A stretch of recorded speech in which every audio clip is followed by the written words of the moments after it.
ശില്പികൾ നമ്മൾ, ഭാരതശില്പികൾ നമ്മൾ. ഉണരും നവയുഗ വസന്തവാടിയിൽ വിടർന്ന പുഷ്പങ്ങൾ,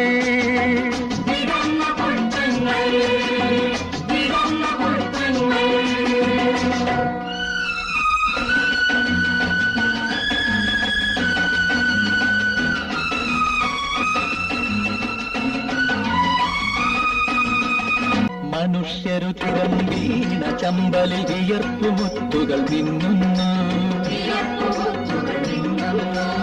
അധർമ്മമാടിയ മരുഭൂമികളിൽ തരംഗഗംഗകൾ പാടുന്നു.